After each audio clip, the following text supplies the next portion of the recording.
à tous et bienvenue sur Bangui-Wood. Aujourd'hui, on vous emmène à la rencontre du professeur en médecine, Monsieur Raymond Max Siopatis.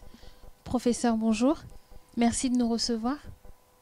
Bonjour, et je suis très heureux de vous accueillir chez moi et surtout pour venir savoir qu'est-ce que je deviens et qu'est-ce que je fais. Bien sûr. Voilà, et c'est tout un plaisir pour moi. Donc, professeur, vous faites également partie d'un groupe de partis politiques en République centrafricaine? Oui, je suis militant du RDC, le Rassemblement démocratique centrafricain. Et ici en France, je suis le président de la fédération France, Europe, Amérique. C'est ce rôle que je joue qui me donne l'obligation de m'occuper de l'activité de RDC sur le plan géographique, en France, en Europe et en Amérique. On y viendra un peu plus tard. Là, aujourd'hui, vous savez qu'en République centrafricaine, ça ne va pas. La crise continue.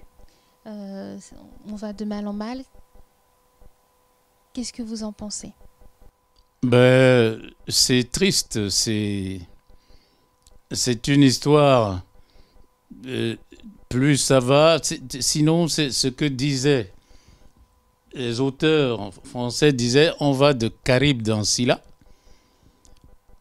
On a souffert pendant un régime. Les gens nous ont proposé qu'ils venaient changer ce régime. Ils sont arrivés. Nous vivons ce que nous sommes en train de vivre. C'est véritablement catastrophique et c'est malheureux pour le pays qui est le nôtre, qui est très riche, mais qui renferme que des malheureux, que de la misère.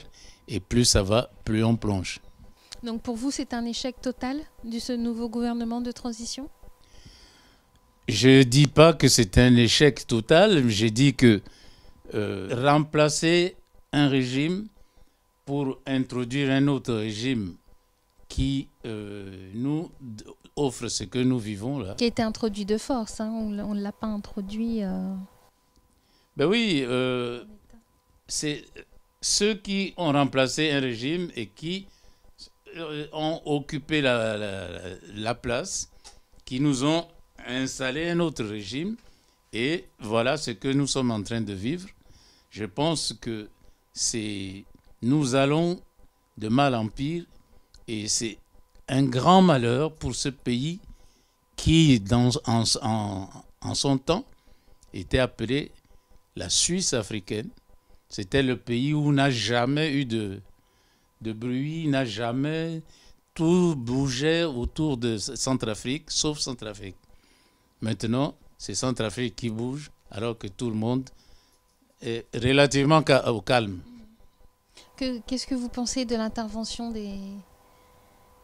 des forces françaises qui vont se déployer chez nous? Ils viennent même un peu tard. Parce que ce que nous avons vécu jusqu'à l'arrivée, jusqu'à maintenant où la décision a été prise, c'est très grave, c'est trop important. On ne devait pas attendre jusqu'à ce point-là. Alors, ils sont venus, vivement qu'ils soient là, et ils sont là, qu'ils se mettent au travail, qu'ils accomplissent, qu'ils démarrent leur mission pour sauver cette souffrance des Centrafricains qui apparemment s'empire. Alors, nous attendons beaucoup, nous attendons qu'ils démarrent. Aux dernières nouvelles, bon, ils sont arrivés, les choses se calment, mais à côté, on signale encore d'autres éléments. Des choses inacceptables, comme hier, on nous a donné un effectif de décès, de blessés, tel qu'on ne pouvait plus voir. Vous savez qu'il y a une rencontre, il y a un sommet demain qui se tient à l'Élysée. Est-ce que vous pensez qu'il y aura des décisions qui vont être prises? Ce sommet nous donne beaucoup d'espoir. C'est toute cette décision qu'on semble-t-il qu'on attendait pour voler au secours de la Centrafrique. Une réunion a eu lieu aujourd'hui. Ils en ont parlé. Hier, le président François Hollande a dit clairement, a proclamé qu'il autorise les forces françaises à opérer en Centrafrique. Bon, là, demain, ils vont certainement finaliser et parler plus particulièrement de Centrafrique, il semble. Alors j'espère qu'ils le diront en bien, ils le diront et au profit de la population qui souffre, ils envisageront tout ce qu'ils peuvent faire pour remettre la paix, la sécurité et la vie correcte d'un citoyen au Centrafricain. Donc on rappelle bien sûr aux téléspectateurs que demain nous sommes le samedi 7 décembre 2013. Est-ce qu'aujourd'hui vous avez entendu que la population demande la démission du gouvernement? C'est le peuple qui juge. Pour le moment, je suis en France. Ceux qui sont là-bas, ils souffrent plus, ils vivent mieux les choses que nous. Ce que le Premier ministre fait de bon ou de mauvais, c'est eux qui sont capables de juger. S'ils le demandent, c'est qu'ils ressentent quelque chose. Moi, ici, nous n'avons que des échos. On ne peut pas proposer une telle décision. Mais vous suivez l'actualité. Je suis. Vous avez un avis à donner sur ça? Un avis à donner, mais je sais que je peux dire aussi que la situation actuelle est très difficile. Peut-être que le Premier ministre a des difficultés pour accomplir sa mission. Peut-être qu'il a des possibilités qu'il ne met pas en jeu pour régler ce problème. J'en sais rien. C'est de loin, je n'ai que des échos. Donc, je ne peux pas... Qu'est-ce qui manque? Qu'est-ce qui a fait qu'aujourd'hui la République centrafricaine est dans cet état? Qu'est-ce qui nous manque? C'est très compliqué et c'est aussi très simple parce que la République centrafricaine est dans cet état parce que pas mal de dirigeants, il y a au moins 2 décennies, qui sont venus qui ont dirigé Centrafrique, ils n'ont jamais voulu construire Centrafrique. Mais absolument pas. Ils sont venus pour autre chose, ils ont géré leurs propres intérêts, je pourrais le dire sans vergogne. Et le pays est tombé comme cela aux mains de ceux qui pouvaient de prendre ce qu'ils avaient à prendre ou bien faire ce qu'ils voulaient faire. Et donc, dans l'impunité totale, sans qu'on puisse... Absolument, sans respecter le Centrafricain et ce que retient, ce que a proclamé la Constitution centrafricaine pour le profit des Centrafricains. On peut dire que 2 décennies qui ont précédé ce qui se passe n'ont rien fait. Au fur et à mesure, on plongeait. Et on est allé jusqu'au moment où on croyait sortir la tête de l'eau. On se trouve devant ce qui se passe. Alors, pourquoi cela? Est-ce qu'on manque d'un leadership? Est-ce qu'il nous faut quelqu'un qui soit capable justement de... Mais pour gérer un pays, conduire un pays, pour conduire un système, il faut des hommes. Mais il faut des hommes engagés. Mais il faut des hommes qui réellement veulent le bien du peuple. Les hommes qui veulent se mettre au service du peuple. Mais si les hommes viennent pour faire ce qu'ils pensent faire bien, pour eux ou pour leur entourage, là, le pays ne peut pas avancer. Et c'est ce qu'on a pu observer depuis un moment jusqu'alors. Et là, ce qui se passe actuellement est encore une autre dimension. C'est-à-dire que, il y a certainement des hommes bien, mais il y a ceux qui... Est-ce que vous avez le nom d'une personne en tête qui pourrait éventuellement... Non, je peux dire qu'ils ne sont pas tous mauvais. Il y a certainement des gens bien qui peuvent conduire ce pays, mais il y a de toute évidence, la plupart, sinon la majorité, ils n'ont aucune notion de gestion d'un pays. Ils sont venus sans formation, sans... à l'aventure, voir ce qui se passe en Centrafrique, ce qu'il faut peut-être, comment se servir, j'oserais le dire. Mais là, vous parlez des personnes qui sont à la tête de notre gouvernement, ça fait peur. Je ne vise personne, mais je dis que en ce moment, il y a des gens bien dans le gouvernement, à la tête du gouvernement certainement, mais à eux seuls, ils ne peuvent rien faire. Il faut qu'ils soient soutenus, il faut que les autres, chacun dans son secteur, soient capables, soient aussi efficaces et engagés pour ce pays. Mais quand ce n'est pas le cas, ben, une seule personne, deux personnes, ils ne peuvent rien faire. C'est un gros problème, surtout quand un pays a été ravagé comme le nôtre. C'est un gros problème. Il faut beaucoup d'hommes, des hommes capables, des hommes de connaissances, des hommes compétents pour essayer de relever cette situation. Vous ne pensez pas à une personne qui pourrait justement représenter ça? Alors, il y a certainement des gens compétents, il y a certainement des gens capables de faire quelque chose de bien, mais ils ne se présentent pas, et du moins jusqu'à alors, on les voit pas. Alors, on ne peut pas imaginer quelqu'un dit, bon, mais toi, tu peux aller faire ce travail. Il faut d'abord que la personne soit engagée, qu'il ait la volonté de le faire. Donc, j'imagine bien sûr que votre parti a des projets, a peut-être une solution à tout ce problème en République centrafricaine. Est-ce que vous pouvez nous en dire plus? Vous êtes combien de membres? Ah ben non, mais le RDC, je ne peux pas vous dénombrer ceux qui composent le RDC. Le RDC, c'est le parti fondé par le général André Kolingba, qui a géré pendant 12 années la République centrafricaine et qui, dans l'atmosphère que vous connaissez, je crois, vous n'êtes pas trop jeune, vous connaissez, que ça s'est passé au moins correctement, dans la paix surtout.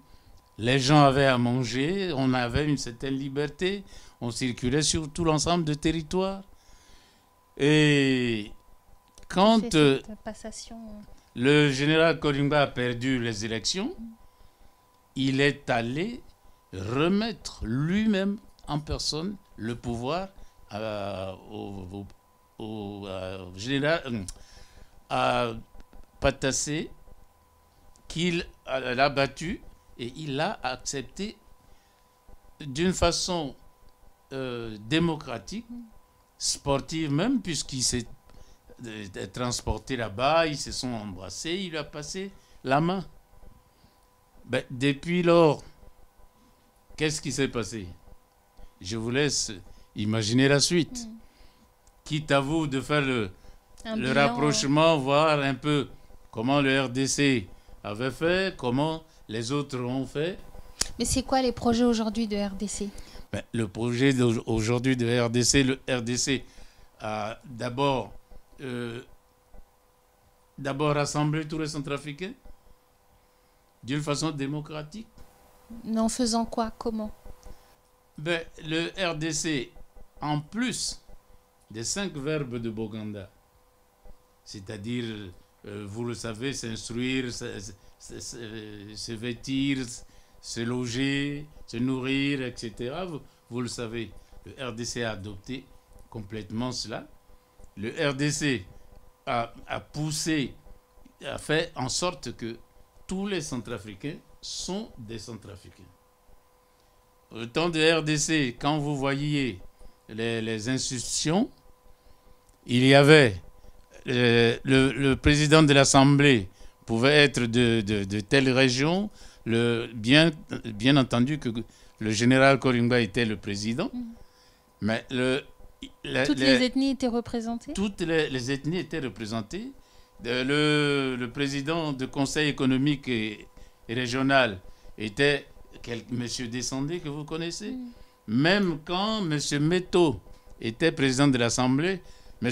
Maïtar Dimari de Paoua était le vice-président de l'Assemblée, et vice-versa, ça changeait. À un moment donné, c'est devenu quelqu'un de Lombera Poko.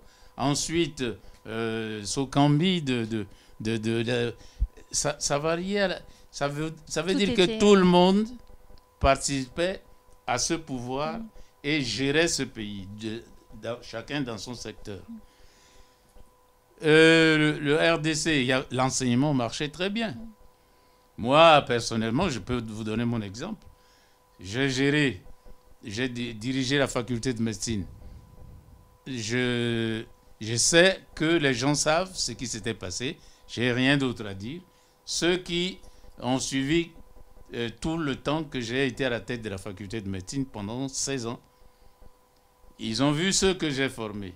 Et ça, je m'arrête là parce que ce n'est pas le moment de me jeter des fleurs. Dans d'autres secteurs, l'université de Bangui avait une réputation, l'institut de gestion, les autres, le système de santé, le Centrafrique était le correspondant de l'OMS parce que les vaccinations étaient étalées avaient atteint au moins 70 pour 75% d'enfants étaient vaccinés. Le programme de vaccination était appliqué. Les gens, l'alimentation, les gens trouvaient à manger, les vivres venaient de la province, on circulait librement. C'est ce que vous continuez à faire au quotidien aujourd'hui ou Mais nous ne sommes plus au pouvoir, on ne peut pas faire ça au quotidien. Mais c'est que nous pensons que dès que nous allons reconquérir le pouvoir, c'est ce que nous allons instaurer et réinstaurer. Donc j'imagine que vous souhaitez vous présenter aux prochaines élections ? Moi, je n'ai rien à dire pour le moment. Mais si le RDC... Le parti vous le demande, le RDC a l'ambition de reconquérir le pouvoir. Maintenant, qui, je ne sais pas. Qui de RDC va aller au combat, je ne sais pas. Mais le RDC, croyez-moi, a l'ambition de reconquérir le pouvoir et de ramener ce pays dans l'état où il l'avait laissé. Est-ce que l'échéance de 2015 n'est pas trop court ? Bon, quand on voit tout ce qui se passe, on se dit quand même que préparer des élections présidentielles et l'Assemblée, c'est quand même pas facile.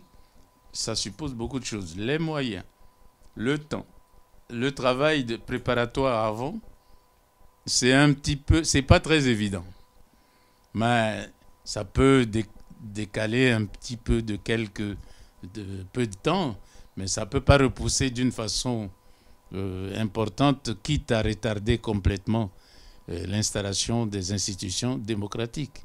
Alors, je pense que nous allons bénéficier certainement des aides de l'extérieur si une fois, parce que pour le moment, le problème le plus important, c'est la sécurité. Vous parlez toujours de votre parti. Hein. De notre parti et peut-être de la population centrafricaine. C'est-à-dire que si tout ce qui se passe, parce que là, tout ce qui se passe actuellement, tout le monde est impliqué. Hein. Il faut que chacun mette du sien pour que le calme revienne et surtout la sécurité, la sécurisation s'accomplisse. Vous faites quoi au quotidien aujourd'hui pour ce parti ? Mon rôle, notre rôle ici, la fédération, c'est d'animer le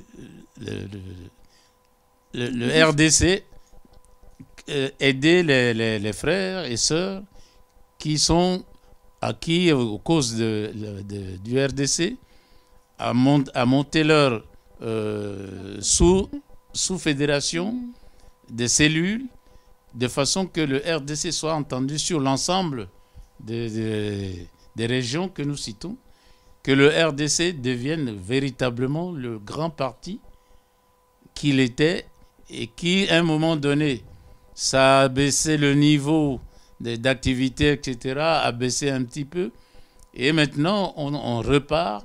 Et notre rôle important, c'est de rassurer. Vous faites des activités, c'est des réunions, c'est des... Des réunions, il y a l'Assemblée, il y a eu une Assemblée qui a instauré le bureau fédéral. Et de temps en temps, par des périodes indiquées, nous rassemblons. Et là, actuellement, nous préparons l'Assemblée pour renouveler le bureau, pour maintenant activer, pousser les activités vers les provinces, vers les pays voisins comme l'Allemagne, la Belgique, etc. Éventuellement, on peut aller... Donc vous avez un représentant dans chacun de ces pays? Oui, dans ces pays, il y a des représentants de RDC qui auront à charge d'animer leur sous-fédération et des cellules éventuellement pour que le RDC s'implante réellement sur l'ensemble des territoires des pays cités. Permettez-moi de vous demander, professeur, qu'est-ce que votre parti a de plus que les autres? Moi, je ne sais pas. Mon parti, il essaie d'être le meilleur possible, mais on ne s'occupe pas de ce que font les autres. Les autres, ils font ce qu'ils veulent faire, ils savent ce qu'ils peuvent faire. Le peuple centrafricain, aujourd'hui, il voit toutes ces partis qui se mettent en route, qui existent aujourd'hui, mais est-ce que, justement, ils veulent peut-être voir du nouveau, autre chose? Qu'est-ce que vous leur proposez par rapport aux autres qui leur sortent de leur quotidien, qui leur donnent envie de dire oui, c'est le RDC qu'il faut qu'on mette au pouvoir? Mais écoutez, chacun vend sa marchandise, chacun dit de quoi il est capable.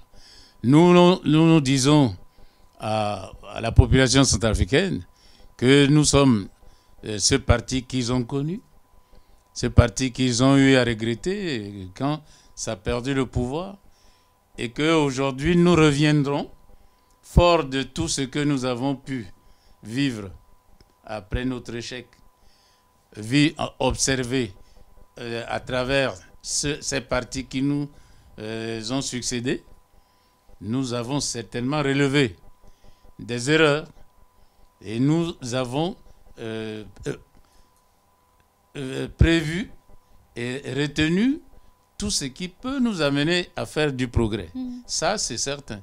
Parce que nous ne nous sommes pas contentés, une fois le pouvoir perdu, d'aller dormir quelque part. On a essayé de réfléchir sur ce qui nous a conduit à l'échec. Nous avons observé ceux qui nous ont succédé. On a vu, et vous aussi, vous avez dû voir comment ça se passe depuis que RDC n'est plus au pouvoir.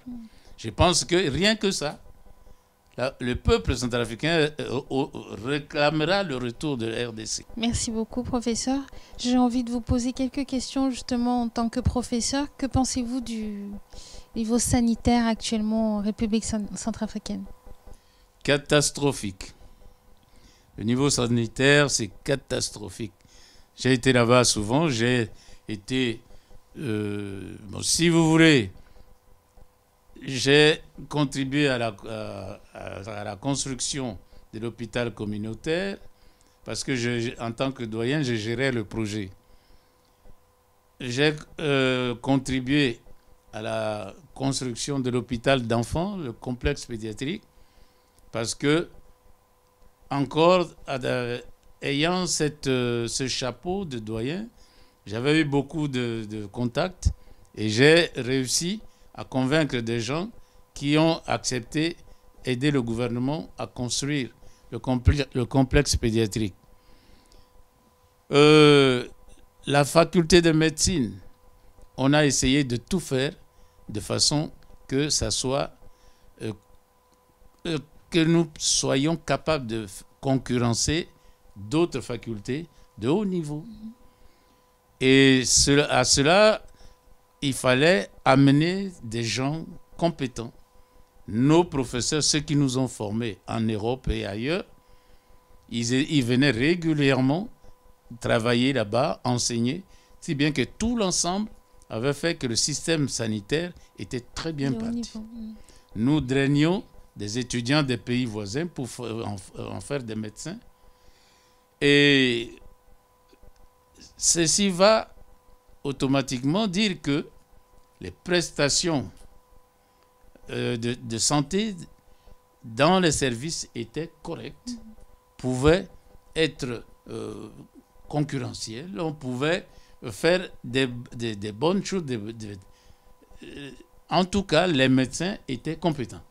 Ensuite, qu'est-ce qui fait que ça s'est dégradé aujourd'hui? Ben, écoutez, les changements des régimes entraînent souvent aussi des changements d'habitude ou bien de je ne sais pas quoi.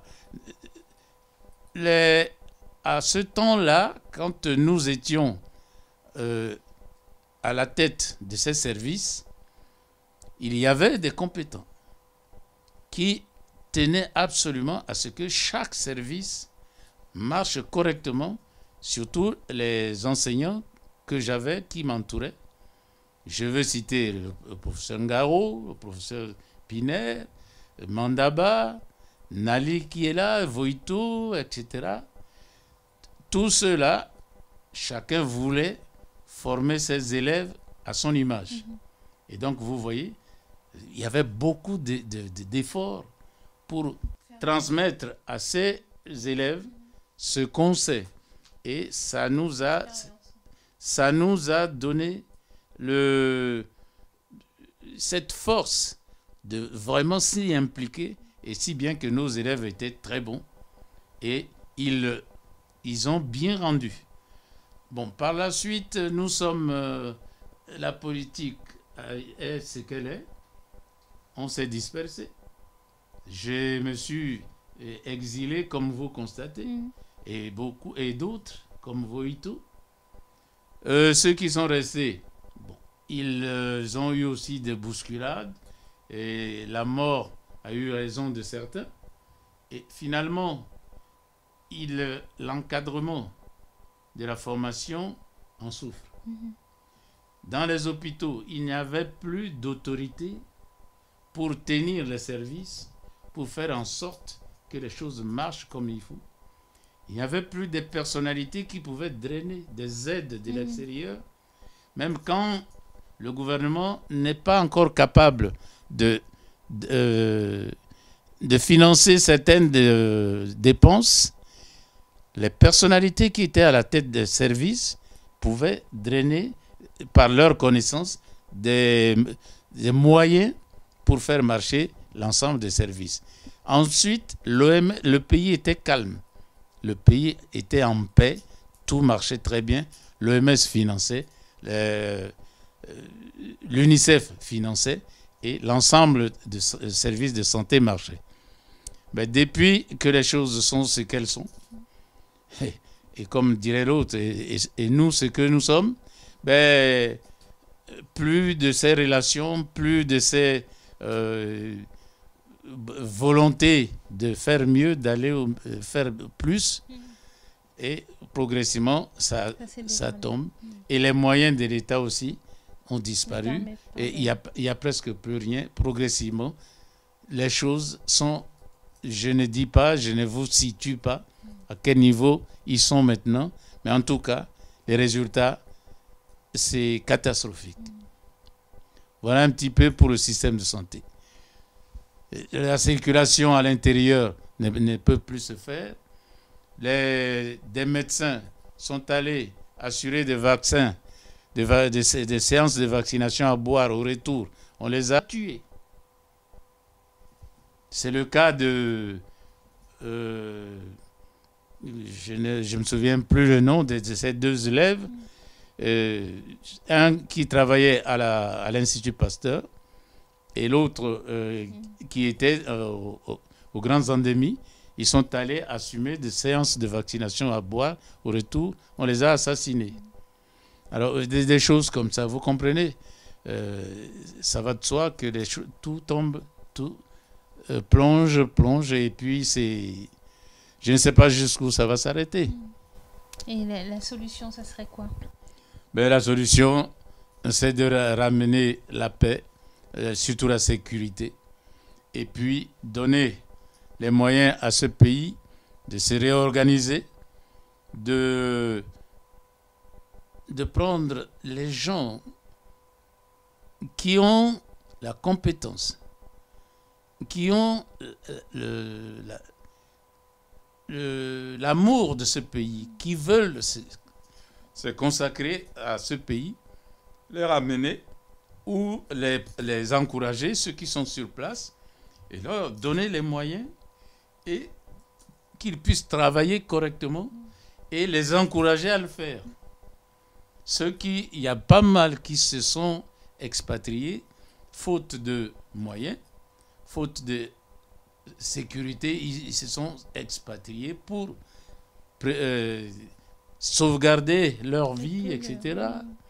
Alors, quand le pays sera bien, calme, sécure, et chacun peut vivre là-dedans, là, dans ce pays, comme chez lui, peut profiter un peu des richesses qui jonchent le sol et le sous-sol. Et je pense qu'actuellement, ceux qui sont en France, ils ne sont pas tellement heureux parce que le travail à l'étranger, c'est quand même très difficile. Et il y a des obligations ici qui font que nous, à un certain moment, on pense on ferait mieux de retourner chez nous et aller travailler là-bas. C'est ce que j'allais vous demander. Est-ce que vous pensez repartir définitivement? Moi, je crois que je suis partant. Je vais repartir. Je vais repartir. Je crois que à mon niveau, ce serait peut-être, s'il n'y avait pas question de sécurité, c'est un peu égoïste de rester à l'étranger. J'aurais voulu aller retourner chez moi, partager un peu, transmettre votre expérience avec ceux qui en ont besoin, ceux qui attendent. Est-ce que vous avez un dernier petit mot à adresser aux téléspectateurs centrafricains et centrafricaines? Nous sommes tous des frères. Que ce soit du nord au sud, de l'est à l'ouest, nous sommes tous des centrafricains. Et que il faudrait que nous fassions tout pour transcender, pour dépasser les causes, les fausses causes qui nous divisent en ce moment. Que nous revenions à notre esprit centrafricain d'ailleurs, où celui du nord va épouser celui du sud, celle du sud, ou vice-versa, etc. On avait un brassage tel que les centrafricains se sentaient chez lui partout où ils se trouvaient. Merci beaucoup, professeur, d'avoir répondu à nos questions et de nous avoir donné un petit peu votre avis sur la situation actuelle. Donc sachez que bien sûr, vous pouvez nous retrouver sur le www.bangyoud.com. Merci beaucoup de nous avoir suivis. On vous dit à très bientôt.